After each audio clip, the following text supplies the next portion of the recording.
Hi friends, ഇന്ന് നമ്മൾ കുമ്പളങ്ങ മോരുകറിയാണ് ഉണ്ടാക്കുന്നത്.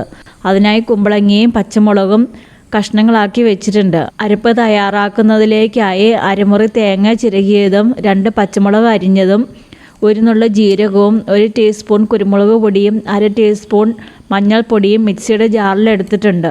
അല്പം വെള്ളം ഒഴിച്ച് നന്നായി പേസ്റ്റ് രൂപത്തിൽ അരച്ചെടുക്കാം. അരച്ച് വെച്ചതിലേക്ക് 2 ടേബിൾ സ്പൂൺ കട്ടി തൈര് കൂടെ ചേർത്ത് ഒന്നുകൂടെ അരച്ചെടുക്കാം. ഇനി സ്റ്റൗ കത്തിച്ച് ചട്ടി അടുപ്പത്ത് വെച്ച് കഷ്ണങ്ങളാക്കി വെച്ച കുമ്പളങ്ങയും പച്ചമുളകും അല്പം മഞ്ഞൾപ്പൊടിയും മുളക് പൊടിയും ആവശ്യത്തിന് ഉപ്പും ആവശ്യത്തിന് വെള്ളവും ഒഴിച്ച് അടച്ചു വെച്ച് വേവിക്കാം.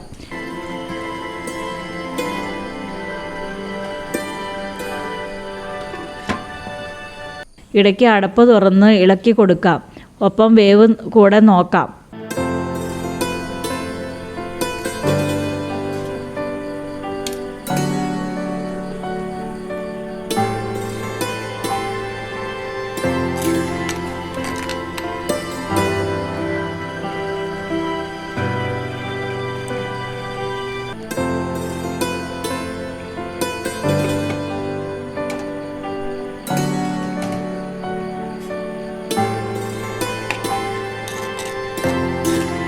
ഇനി കുമ്പളങ്ങ കഷ്ണങ്ങൾ നന്നായി വെന്തോ എന്ന് നോക്കിയ ശേഷം നേരത്തെ അരച്ചു വെച്ച അരപ്പ് ചട്ടിയിലേക്ക് ഇട്ട് നന്നായി ഇളക്കി യോജിപ്പിക്കാം.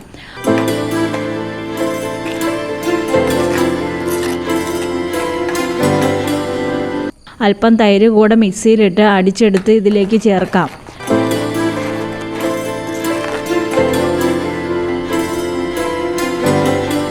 ഉപ്പ് നോക്കിയ ശേഷം ആവശ്യത്തിന് ഉപ്പും ഇടാം. എന്നിട്ട് നന്നായി ഇളക്കി യോജിപ്പിക്കാം. അല്പസമയം അടുപ്പത്ത് വെച്ച് തുടരെ ഇളക്കി കൊടുത്തുകൊണ്ടിരിക്കാം.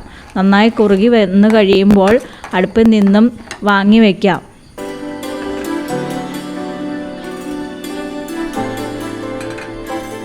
ഇനി കടുക് പൊട്ടിക്കുന്നതിനായി ഒരു ചട്ടി വയ്ക്കാം. വെളിച്ചെണ്ണ ഒഴിച്ച് ചൂടായി വരുമ്പോൾ കടുക് പൊട്ടിക്കാം. കടുക് പൊട്ടി കഴിയുമ്പോൾ അല്പം ഉലുവയും ചെറിയ ഉള്ളി അരിഞ്ഞതും കറിവേപ്പിലയും 2 വറ്റൽമുളക് മുറിച്ചതും അല്പം കായപ്പൊടിയും ഇട്ട് മൂപ്പിച്ചെടുത്ത് കറിയിലേക്ക് ഒഴിക്കാം.